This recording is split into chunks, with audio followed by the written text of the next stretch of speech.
Hello, everyone. Welcome to episode 113 of the J Situation Podcast. I'm recording this on May 17th, 2022. How are you folks doing on this wonderful, almost summer, because it's definitely hot outside day? And it was hot this weekend. Yeah, I was out in the field for a long time. Yeah, gathering that sweet, sweet data.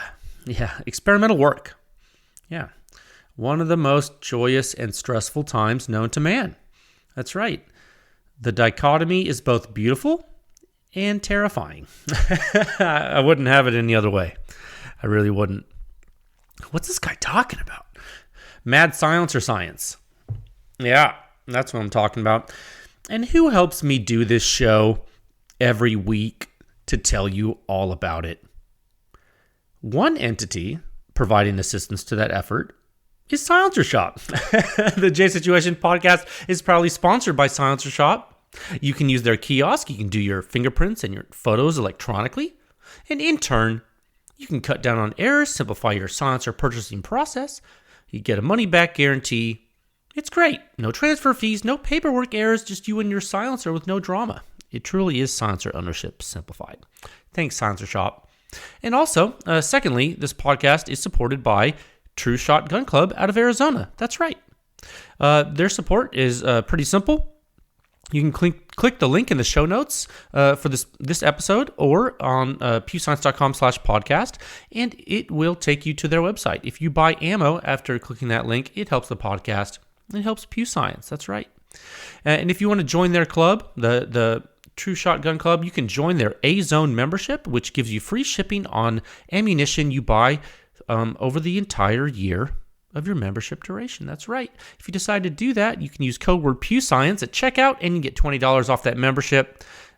You win, they win. You help the podcast. So simple. I hope that helps you. And so far, so good. I think I've had some good reports from folks who use those folks for ammo. Seems reasonable. And lastly, this podcast is sponsored by Pew Science. That's right, pushing the silencer industry forward, one test at a time. You can visit pewscience.com for the suppression rating. It contains a compendium of information. And never forget that the suppression rating is the simplest and the most accurate hearing-safe rating for your suppressed small arms. That's right. It's based on true human inner ear response from the entire gunshot. That's right. From before combustion takes place all the way until all the combustion's gone, and the sound signature has returned to nothingness. That's right. And the suppression rating is in Section 5 of the Silencer Sound Standard. That standard on the website, it walks you through gunshot noise, sort of like Wikipedia, but cooler because it's about silencer sound. Okay, there are 7 parts to the standard. They're all on pewscience.com for you to read. And if you haven't seen it, that's okay. It can be a lot.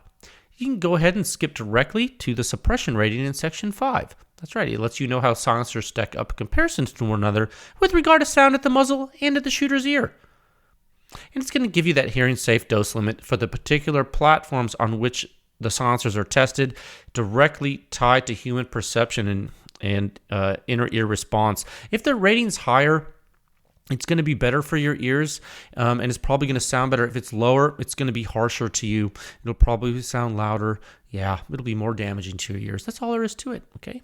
The 6th section of the standard contains all the reviews. They're very detailed, and you say, Jay, I don't know, man. This Frankel is a little scary, and I'm not sure of your sanity when you write these things. See, fair enough, sir or ma'am. I understand. If it's too much, you don't have to look at those. You can go directly to Pew Science rankings in Section 7. That's right. There's a simple database tool. It's a table. You can sort all of the publicly available data to your heart's content. Sort it, filter it by ammunition type and weapon type and silencer manufacturer and everything. And then if you find something you like, there's links to the individual reviews in the table that take you back to Section 6 to dig in. As always, if you're a manufacturer and you would like to use Pew Science for private testing and consulting services, there's a form on the website with which you can submit that inquiry. Any contact information, all test data generated as part of an effort with Pew Science is held in strict confidence, unless, of course, you want to release it to the public, in which case Pew Science can certainly help you do that. You never know, friends. You folks might see some of that this week. Stay tuned. You can support this podcast, PEW Science, and all the testing I do by joining with a membership at pewscience.com. There's also a donate feature on the website if you're not into memberships. There's a donate feature there on the review page and the podcast page, and every little bit helps. And if you're not into that either, well, you can do something that's free. You can give a great rating for this podcast on Spotify. Do it on iTunes. And that'll help the general public know that silencers and guns are awesome.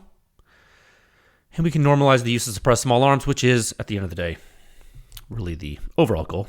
That is correct.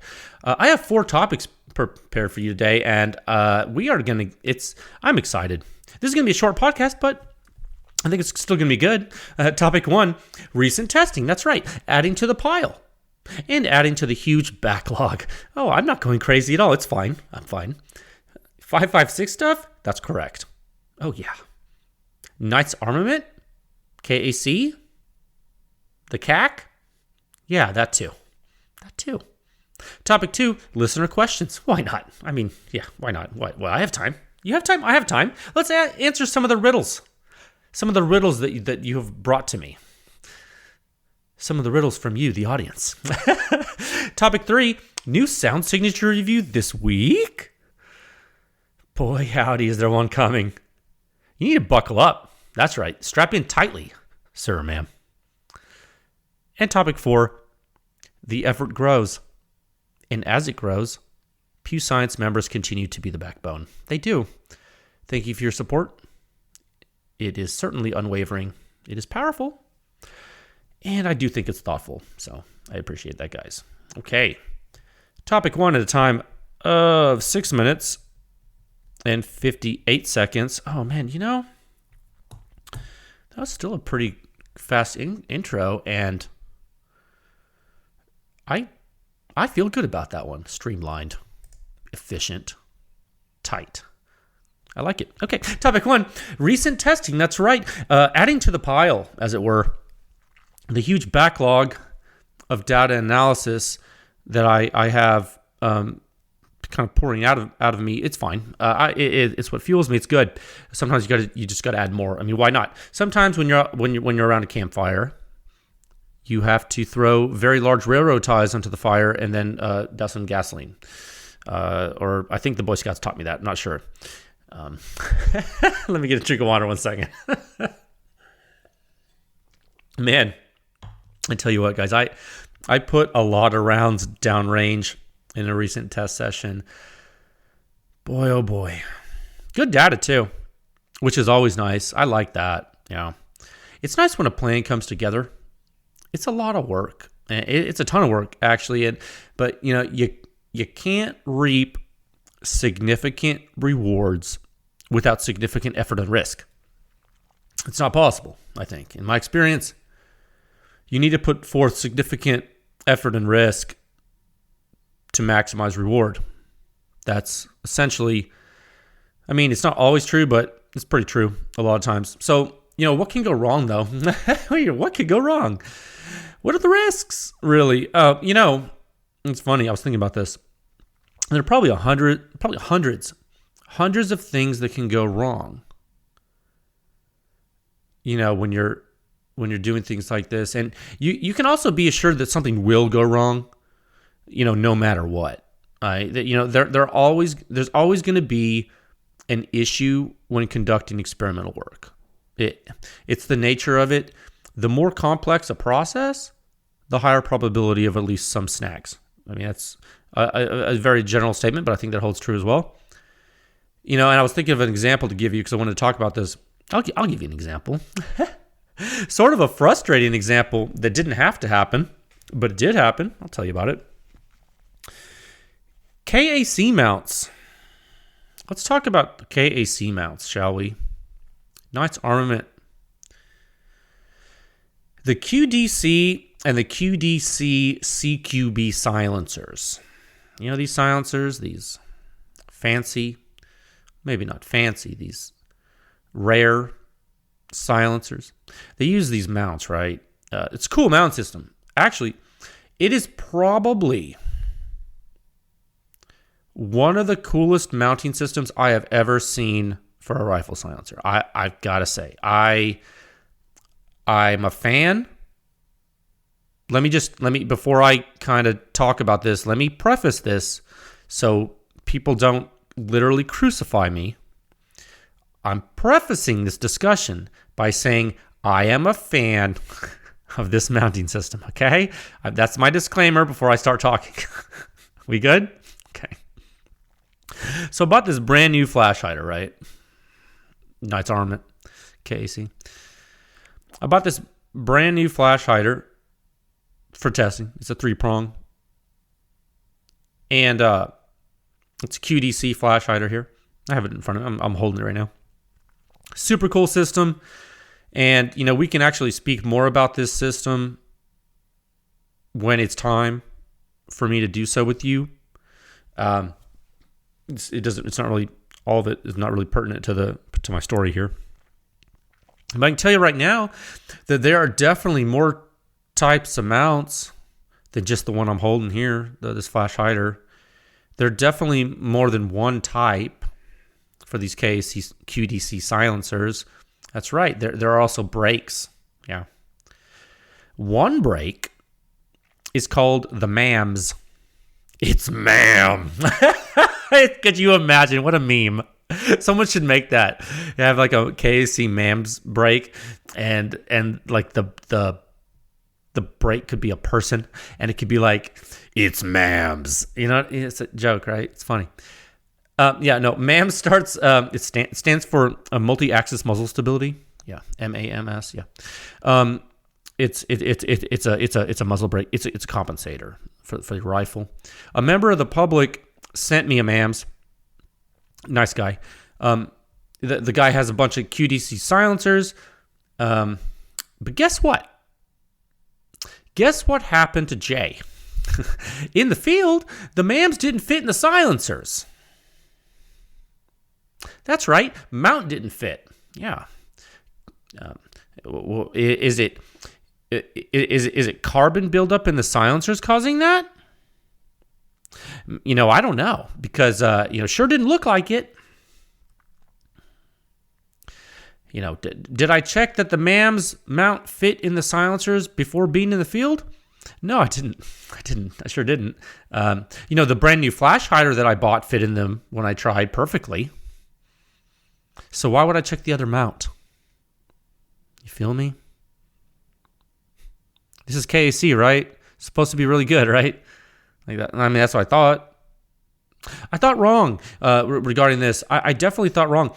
I was not going to risk the other user's silencers in the field, and also like delay testing and try to hammer his silencers onto the mount. Like, it's not gonna happen, dude. I'm not gonna do that.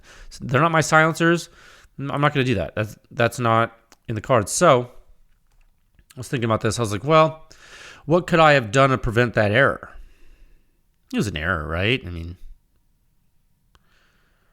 well, I could have tried it before going out into the field.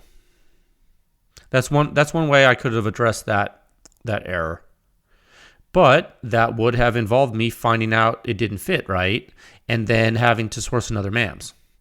I didn't have time for that. I mean, anyway, these silencers I got are on Form 4 from a consumer. And I got them a week prior thinking I was going to test them immediately, right? And I had ordered a flash hider in anticipation, which I got on time. And I got that. And I put that flash hider in the silencers as soon as I got it. And I was like, cool. Looks like I got the right mount. Easy peasy lemon squeezy.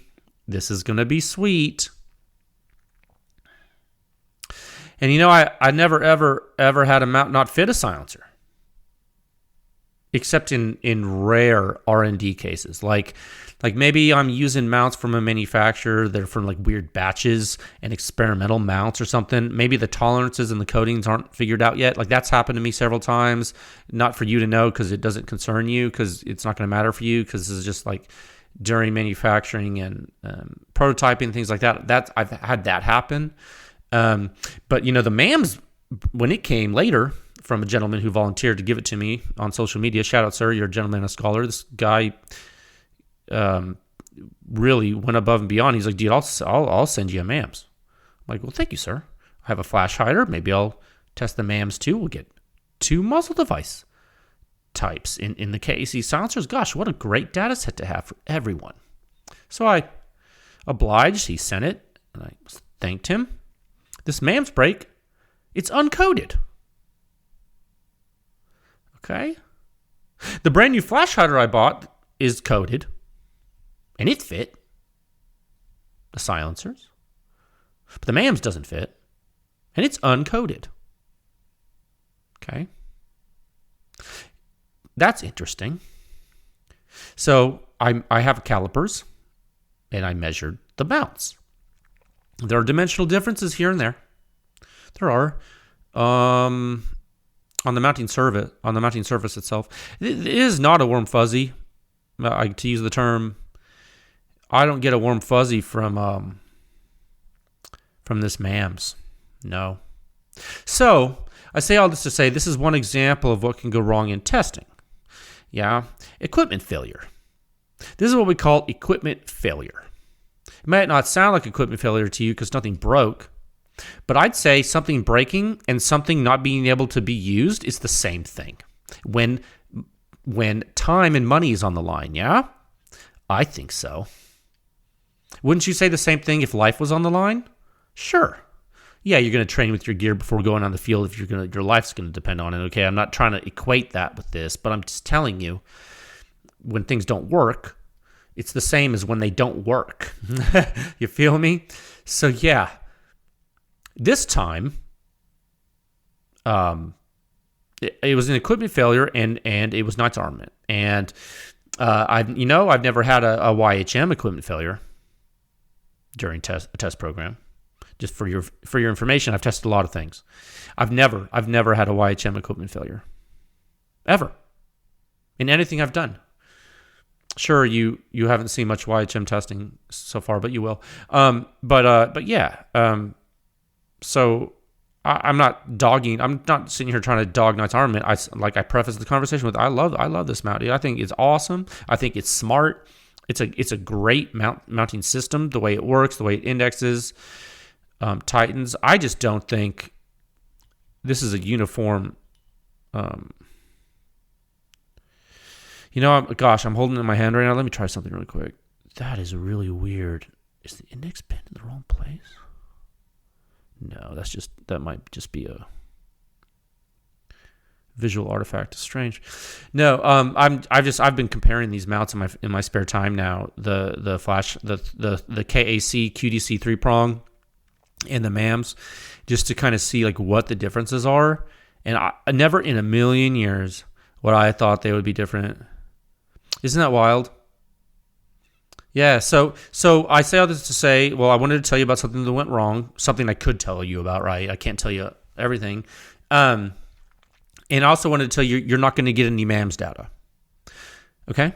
So just don't ask for it because you're not going to get it because it doesn't exist. Okay? It's okay. Don't be upset, but also know that when you do get KAC data from me, it will not be with the MAMS, and it will probably never be unless we do another test series. And I don't really have time for that, nor do I have the silence. I won't have the silencers again, and I don't really want to waste my time. This already took enough time, and I'm not gonna even care at this point unless Knight's Armament themselves wants to help, which is always welcome. But so far, this has been 100% consumer driven. So just to let you know. So, I spoke with a guy, excuse me. I spoke with a guy who let me borrow the MAMS. What a great guy. He actually told me that this happens with these QDC silencers sometimes. And he said, he apparently has a bunch of these QDCs. And the guy who loaned me the MAMS is not the guy who loaned me the silencers. I just want to let you guys know I'm using multiple groups of consumers for this stuff, okay? So that's how deep this goes with PEW Science. Like, that's how wide we're proliferating. We're using multiple parties to get things done. We're cooperating, research cooperative. That's right, PEW Science. That's what we're doing. So the guy was telling me, he's like, yeah, sometimes it's the coatings. And I was like, well, the MAMS doesn't have a coating. I'm looking at it right now. It's definitely bare steel. And he was like, well, sometimes it's carbon buildup, which, I understand. I understand the carbon buildup. I'm pretty used to installing silencers and using silencers. I get it. It's interesting that there could be issues with the MAMs and maybe the other mounts. But regardless, I find it completely unacceptable in this situation. And, speaking with the guy who loaned me the silencer, he told me that the MAMs that he has used get really tight in the silencers, and they get really dirty super easily, and that they carbon lock quite often. I mean, this is right. Both of these sets of intel are coming directly from hands-on users of QDC silencers, and the guy's silencers who I have, the guy, which I have, those silencers have thousands and thousands of rounds through them. Okay, so this guy's not someone who buys his KAC silencers to flex on social media and post pictures of them. This dude shoots his silencers a lot. Okay, and he's like, dude, the MAM's carbon lock, and I'm not going to tell you everything he told me about the mounts, but he basically said he's like use a flash hider. Use the KAC QDC flash hider. That's what he told me. And so that's information directly from an end user that has a significant amount of rounds through the KAC QDC system. Okay. I thought that the public at large would enjoy hearing that and find it useful. And if not, and if you're not kind of interested in that, that's fine. But I thought that was a good information to distribute to people in mass. Because had I known this before, it would have saved me a lot of time, which would save me money, and it would also have saved my sanity, and also not put his silencers at risk. Which, believe me, his silencers are fine, but they would very well could have been damaged. I think, the one guy was like, "Yeah, it's fine. I'm sure it would have gone on if you forced it." And I told the guy, I said, dude, those weren't my silencers. Like, what? You want me to force a silencer onto a mount when I can't see evidence of carbon buildup causing interference? And what? Knowing that the flash hider fit fine, what? You want me to force it onto an unknown mount from a guy that I haven't even met that sent me, and it's not my silencer? What? And how do I know it's not a mechanical interference? And I'm in the field. What? I'm going to shove his QDC onto a mount, and then what? Then I can't get it off? Then what happens? Like, oh my God. Like, and then I explained to the guy, well, I accidentally shoved a piece of steel in your silencer and galled it. So, you know what I mean? Like I'm not going to do that. That's crazy.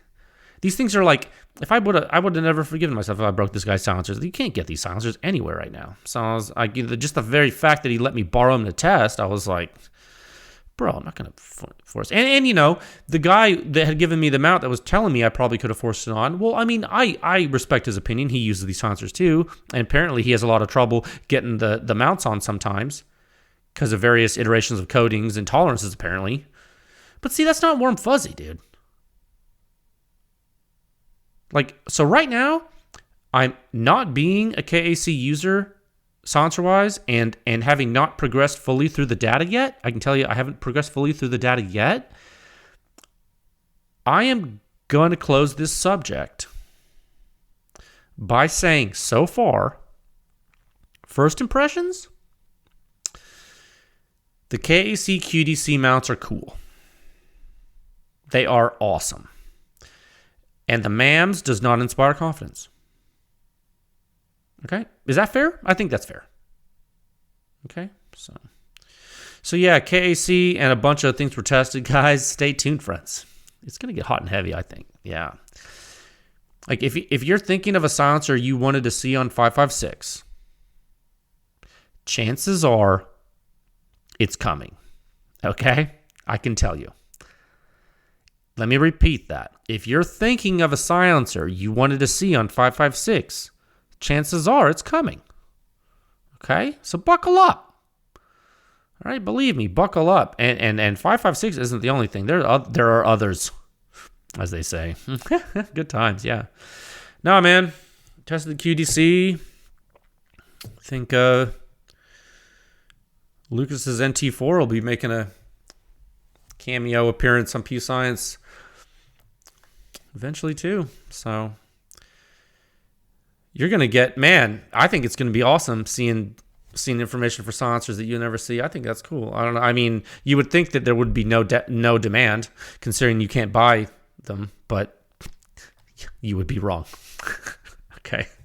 Let's move into topic 2 at a time of 25 minutes and 46 seconds. You guys don't even know. It's getting ridiculous. PEW Science is a little out of control. I mean, I don't want to say out of control. I'd say it's in control. It's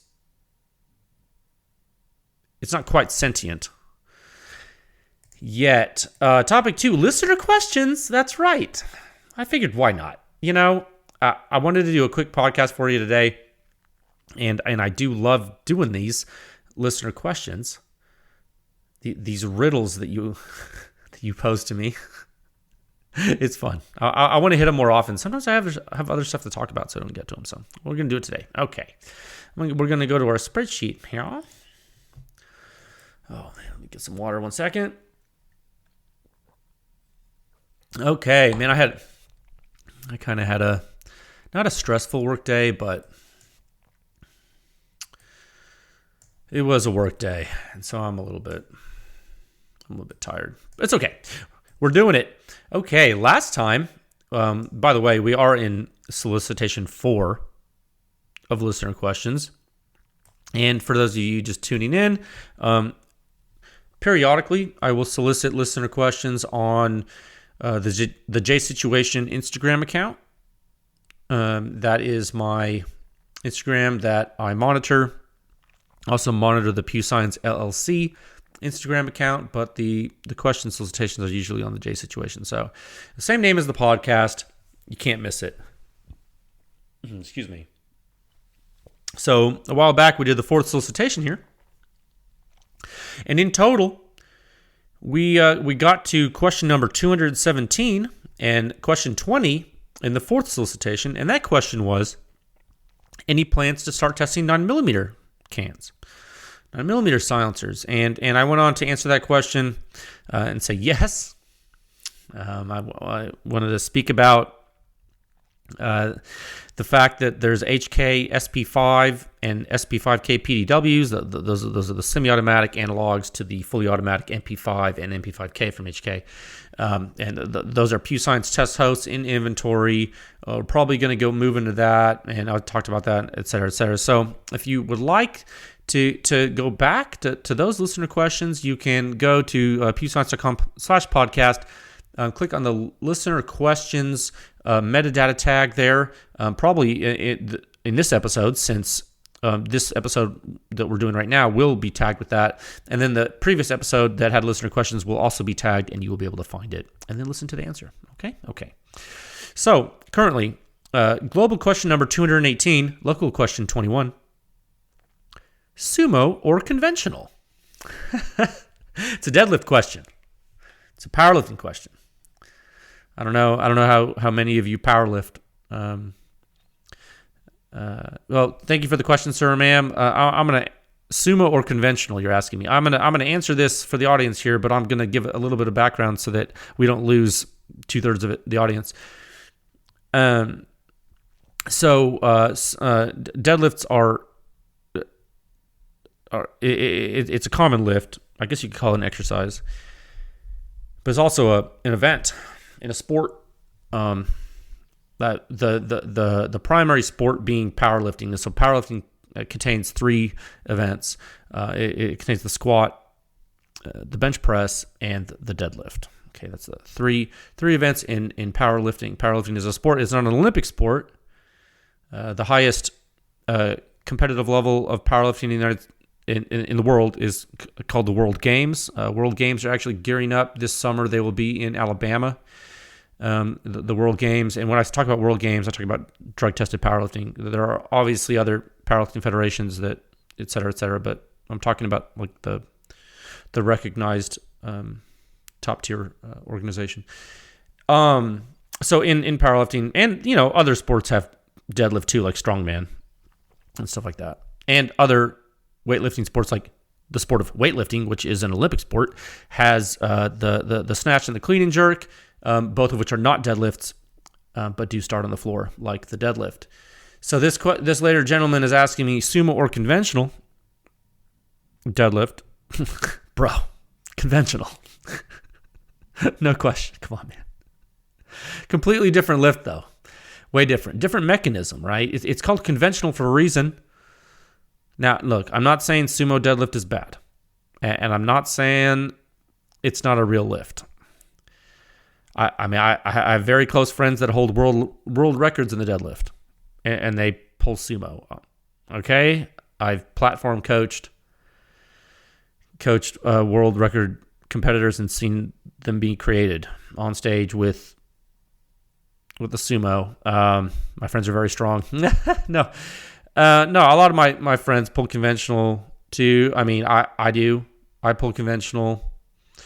When I say pull, I deadlift. We call it pulling. I pull conventional. Is it because I'm not good at sumo? Well, no. I'm not good at sumo because I don't practice sumo. Because deadlifts are conventional. Come on. No, you asked. I mean, my body type, actually, it's funny. I guess I could, I have trained sumo as an accessory lift to address some weak points I had. Actually, it was actually beneficial for my squat in some ways when I used to compete to train some sumo. With regard to specificity in training, I'm not sure that, it's funny. In the sumo deadlift, I don't mean to ramble, but I'm trying to give you like an idea and a little bit of logic at least. Having seen a lot of athletes lift, the sumo, a true sumo deadlift, your torso is so upright. I see a lot of lifters that use a sumo deadlift. They call it a sumo, but really what they're doing is they're conventional deadlifting in a sumo stance. And if you understand, excuse me, and if you understand the deadlift anatomically, you understand what I mean, where like a lot of folks, they say they're sumo deadlifters, but they're just widening their legs and pulling conventional. And I do understand that your body proportions can dictate the ease or difficulty of that particular mechanism occurring, in which case, a so-called bastardized sumo or bastardized conventional, depending on your glass half full, half empty analogy here. But, I've pulled sumo. I like conventional. I think it's a man's lift. Sue me. I don't know. Question 219, local question 22. How much support is needed before you go full time? Oh, first of all, thank you for that powerlifting question. That's a good departure from the some I don't want to say monotony, but the status quo with these questions. I appreciate that. I think that's cool. I think it's educational, and frankly, I enjoyed that. Next question: how much more support is needed before you go full time? Let me get a drink of water 1 second. Yeah. That's a good question. I guess it's all about risk tolerance, really. What would be your risk tolerance in such a situation? And put that question back on you, sir. Or ma'am. I think I know who this is, actually. What would make you comfortable to put your family at risk? Yeah, it's a good question, yeah. It's hard to give a hypothetical answer, isn't it? It's hard. You think it's easy to have a line. It's not as easy as you think, yeah. I think that PEW Science is growing, and I think the answer is that I will know Someday, I think. I think for now, we focus on the effort. Both eyes forward, not looking side to side, not looking in the rear view. As always, really. I think maximum effort, maximum results. PEW Science. Yeah. That's what I think. That's my mantra. I don't look left or right or behind me. I just keep pressing forward and expending maximum effort to achieve maximum results. Becoming more powerful, showing the power of the effort, and essentially being the best at it, no matter what. And so to the extent that leads this to something bigger, it will. So your question, sir, ma'am, probably sir, how much more support is needed before you go full time? I think that question is too simplistic, I think, because support is not the only function of that, or not the only variable determining the outcome of that function. Yeah. Good question, though. Thank you for asking it. Global question 220, sub-question 23. Use of a KAC key, parentheses, bolt carrier group and charging handle replacement, approach bolt action sound? Let me read that again. Use of a KAC key, parentheses, bolt carrier group and charging handle replacement, approach bolt action sound? I don't know what that is, but I'm assuming, I'm using context clues here. I'm assuming it turns your AR into a bolt action. To the Google. Okay, Google. KAC key, and he wrote it with a K, so okay. Oh, autocomplete's already all right. KAC key. Oh, KAC key logger. Well, we're not doing that, guys. Okay, KAC key. Drop in the KAC key and stay future ready. I'm just reading the tagline from the Google search result here. I'm clicking on the link. Look, don't shoot the messenger, guys. KAC key, and it is in fact with a K. So there's two Ks here. American Ingenuity. I'm literally reading you the website in full time, guys. We're gonna learn together. PEW Science. Scrolling down. It looks like a bunch of charging handles. Oh, they interface directly with the bolt carrier. Oh, I bet you this just converts your AR to a bolt action. Oh, this is weird. The KAC key bolt action system, BAS, because a bolt action is not an assault weapon, quote unquote. The KAC key bolt action charging system lets you keep, transport, and import the rifle you love with all its features in assault weapon jurisdictions. You can quickly and easily build your ideal hunting rifle or the quietest suppress rifle, and it also benefits your long-range precision shooting. The KAC key is a true drop-in solution. No milling, no aesthetic modifications, and no turning off your gas system is necessary. Headache and hassle-free, the KAC key installs as quickly as you can swap out a bolt carrier group. All right, I just read that on the website. Then they have marketing endorsements. And they are aligned with Gun Owners of America. Okay, so you heard it. I'm going to click on one. This is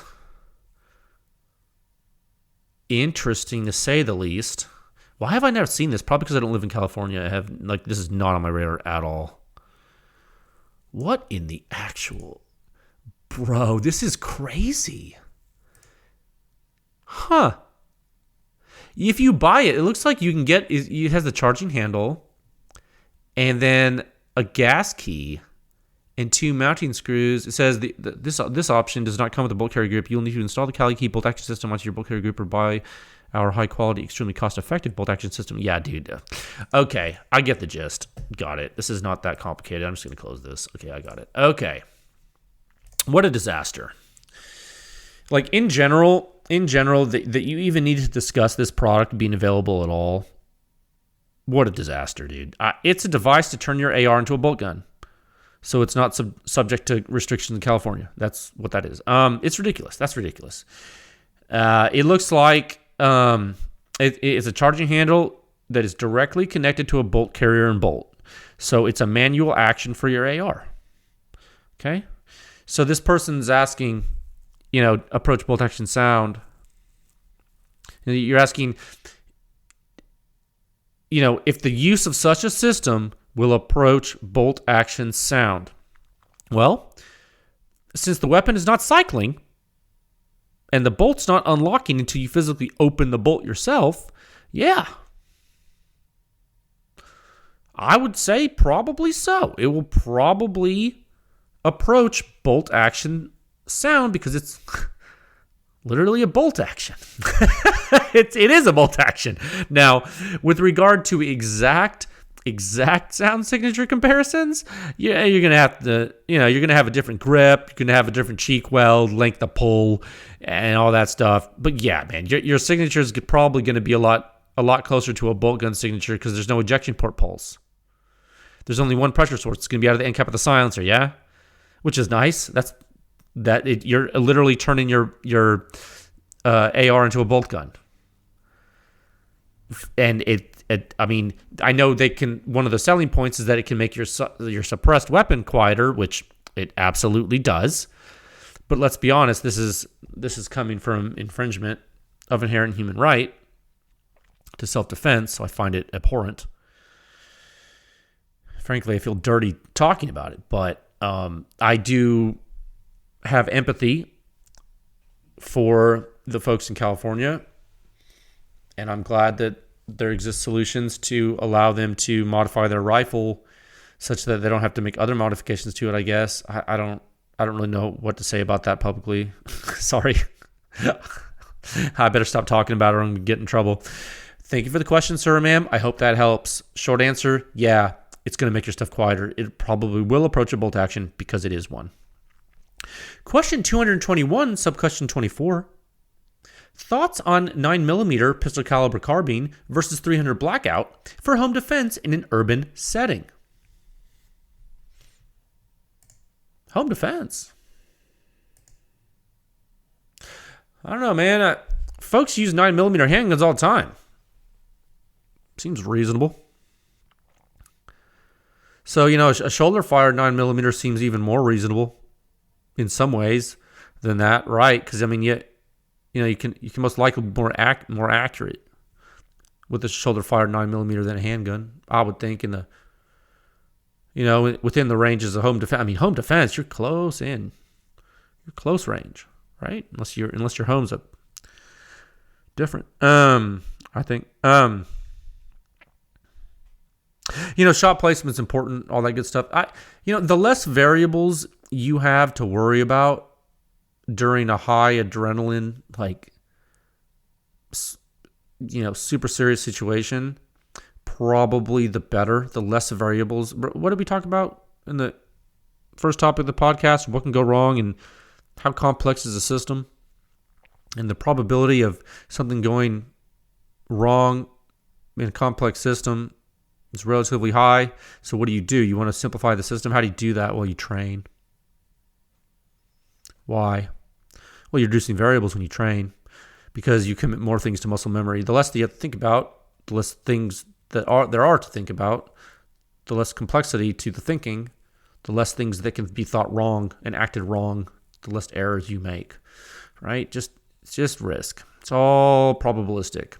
So I would say it's all about what you train with. I know that sounds cliche, but okay, let's get a little more technical. Okay, let's say you train with, let's say you want to say you train with a handgun and a shoulder fired 9mm and a shoulder fired 300 blackout, all the same amount, and you're equally proficient with all three. Then, in that case, the advantage would go to the 300 blackout because you can load it with supersonic rounds and use a silencer, and then you have a lot of firepower. You're using a rifle at that point. Yeah. You have a rifle. You're bringing a rifle to the gunfight instead of a pistol. So that's different. You've changed the dynamic, haven't you? You have a rifle now. A 9mm pistol caliber carbine or a subgun, it's just a pistol. Really. In ballistics, right? Yeah. Just pistol and ballistics. For home defense, you asked home. I think that's fine. I'm not a super secret squirrel tactical guy. But for home defense, I don't see why a 9mm pistol caliber carbine wouldn't be just fine. And the ranges that you are engaging, God forbid you ever have to use it. But yeah, subgun for home defense seems prudent. Big capacity, red dot seems reasonable. 300 blackout would be fine too, just more powerful. Especially supersonic. Whatever you can train with. Use a silencer for sure, I think, and train with the silencer so you know what's going on. Now, if you need to defeat body armor, I would go supersonic 300 blackout between the two. When you're really close in, get all that velocity you can, get all that momentum you can to penetrate stuff. Now, you having to defeat body armor in a home defense scenario, boy, oh boy, has something gone horribly wrong. I mean, a home defense scenario, something's gone horribly wrong already, but boy, oh boy, yeah, body armor talk, you got to start vibe checking stuff. I don't know, you guys, I don't know. Use your imagination, but you can do the ballistic calculations yourself. You don't need me for that. I hope that helps give you I hope that helps, sir, ma'am. I hope that gives you a overall list of maybe things to think about. Probably the most important thing is weapon familiarization, weapon system familiarization and training. And if you have a silencer to train with it on the weapon, I think that's probably the most thing. And if you shoot your shoulder-fired 9mm or 300 blackout enough and you're really good with it and you have it accessible to you if something goes wrong, I think you'll be better than 99% of people. So I have full faith that if you're very competent with something and you're very familiar with it, you will be able to put that to use when you need it. Hopefully, that's the hope. I would think. I hope that helps. Okay, question 222, sub-question 25. Thoughts on a conical DMLS printed can instead of a tubular body. Volume and hoop stress could increase. Okay, let me take a drink of water. Let me read that question back in a different way for the folks that aren't familiar with this terminology to understand it. So this lady or gentleman is asking, thoughts on a conical direct metal laser sintered, basically metal 3D printed silencer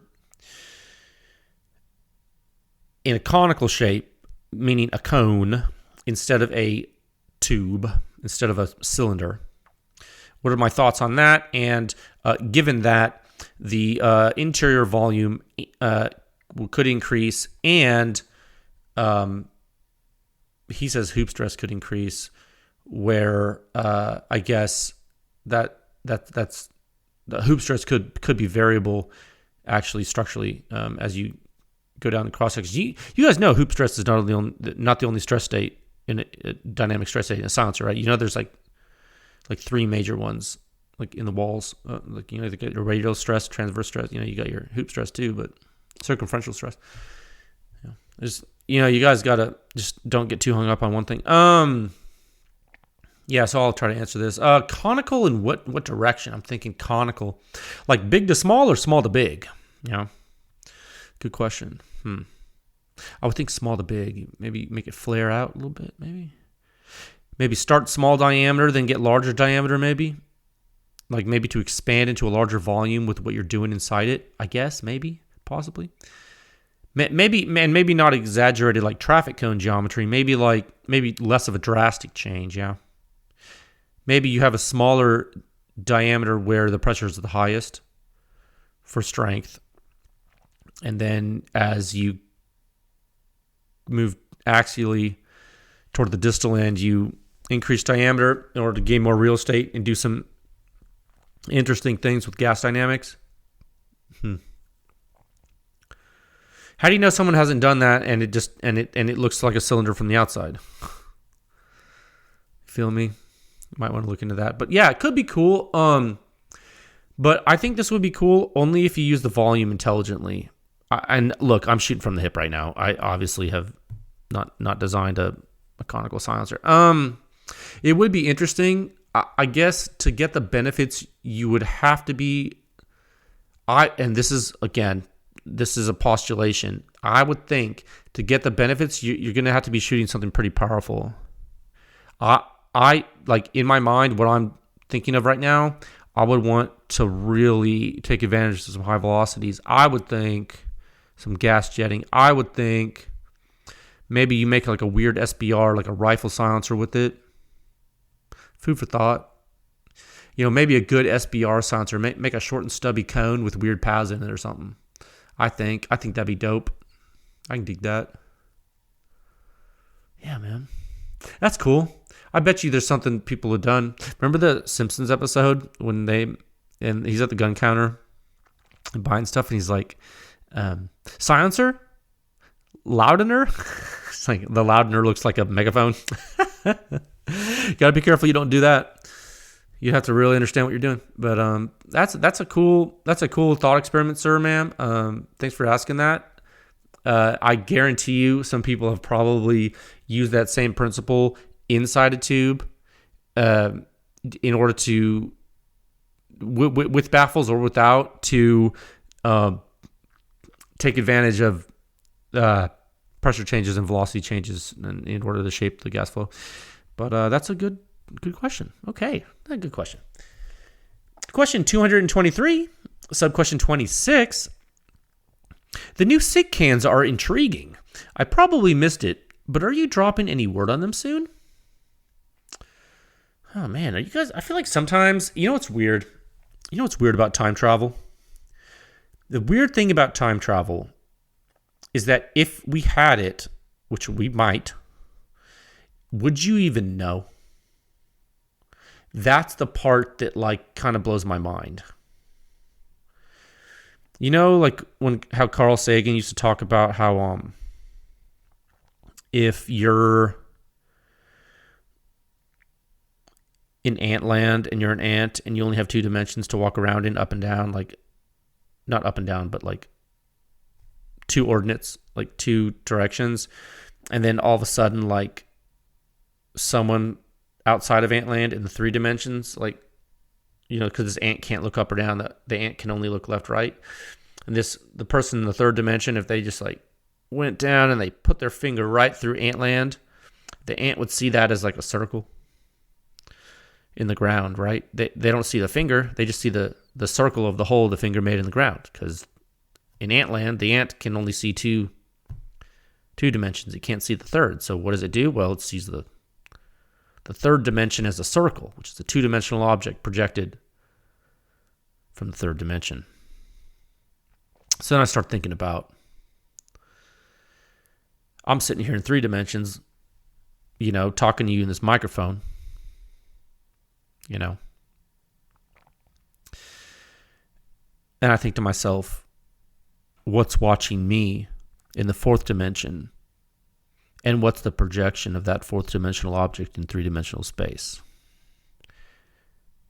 Is the hand of God coming through here and predicting that I've tested the SIG silencers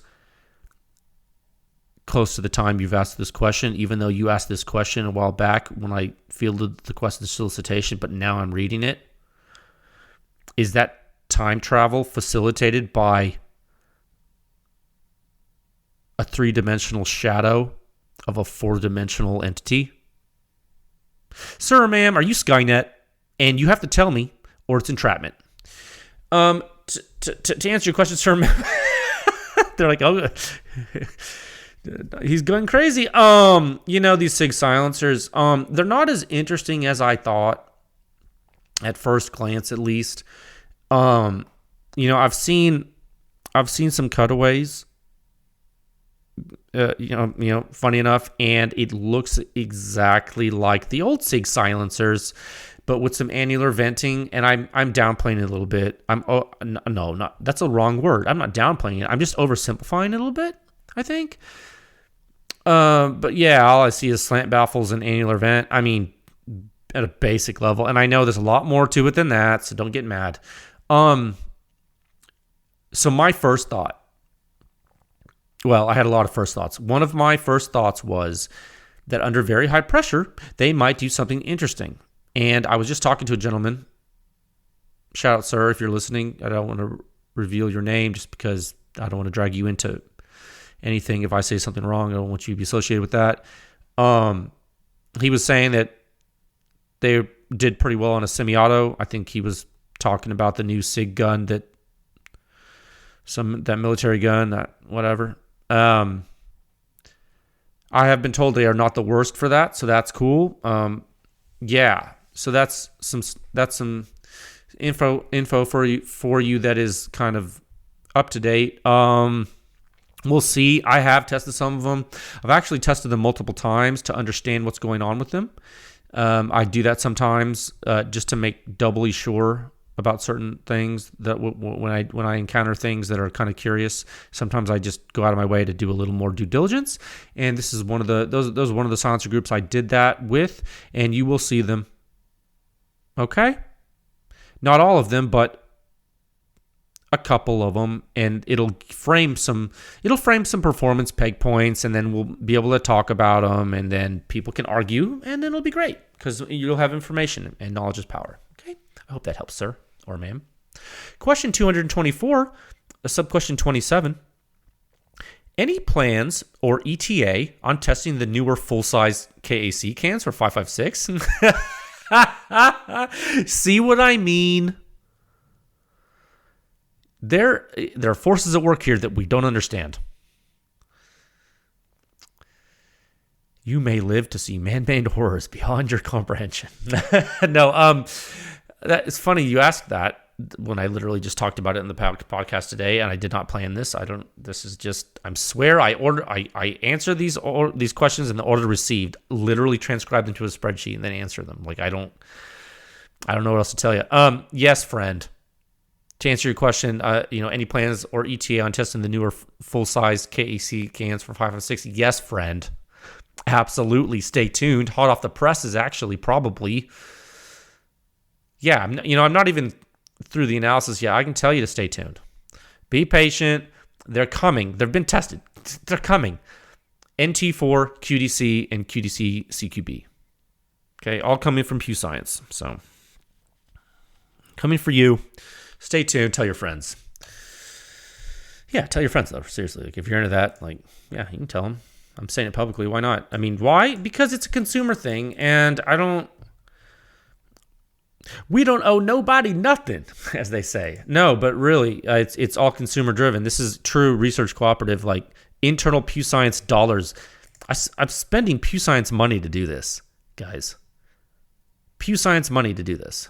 So this project is PEW Science, and boy, oh boy, I hope you guys like it, because it's a situation.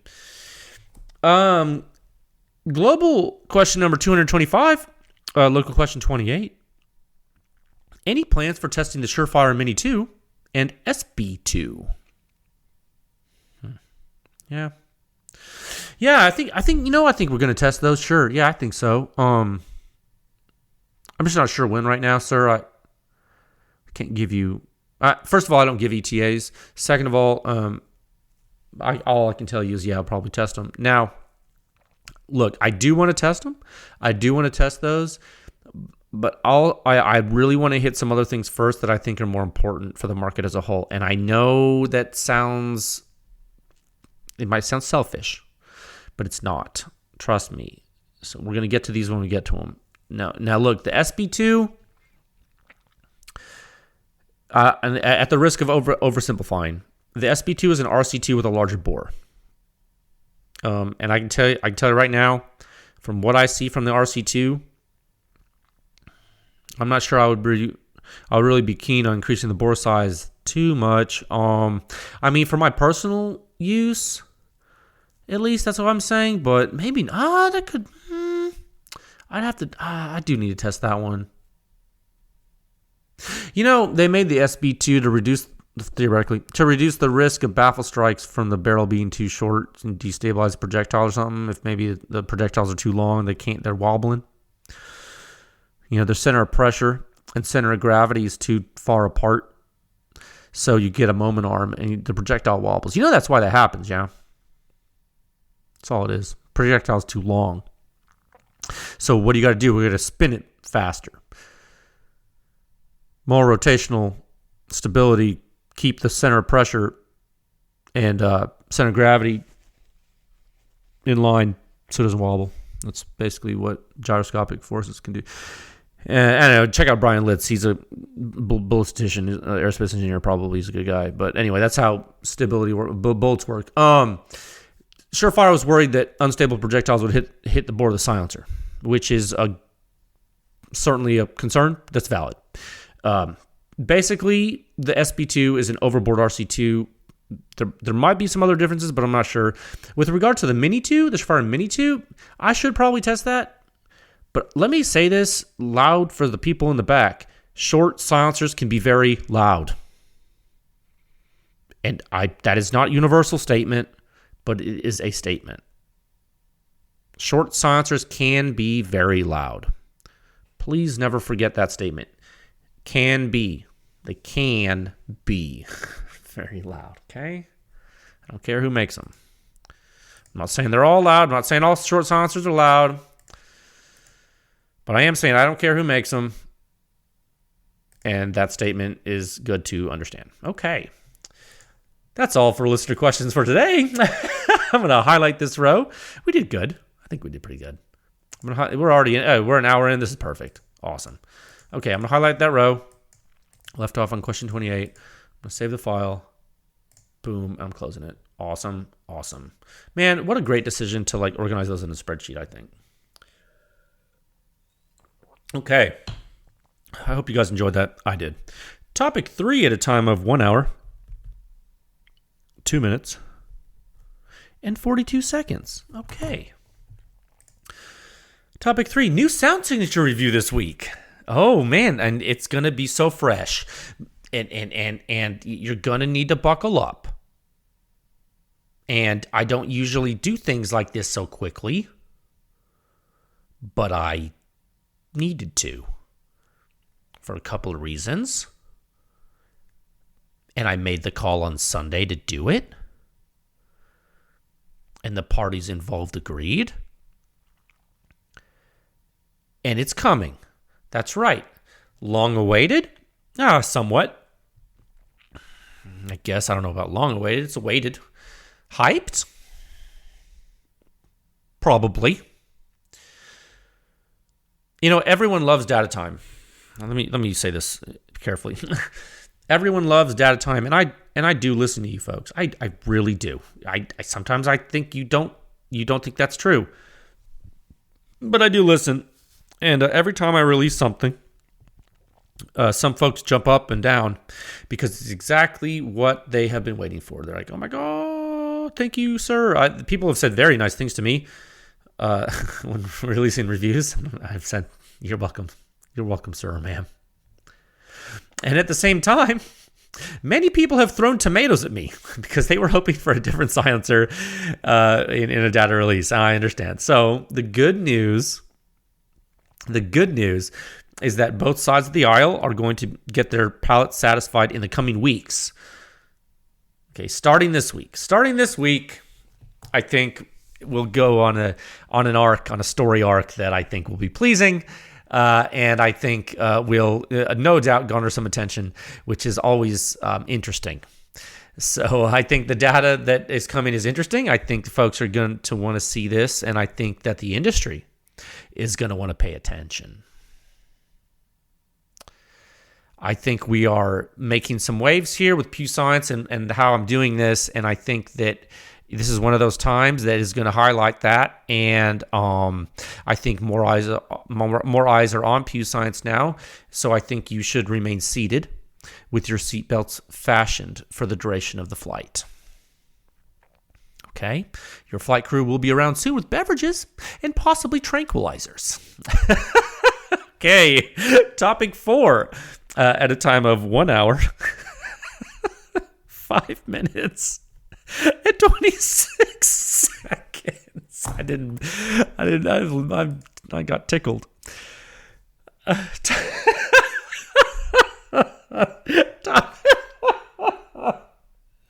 Oh man, I'm crying. You're like, it wasn't even that funny. He's making himself laugh. Is he? Is the water spiked? Is there fluoride in the water? They're taking my essence. Topic 4, the effort grows.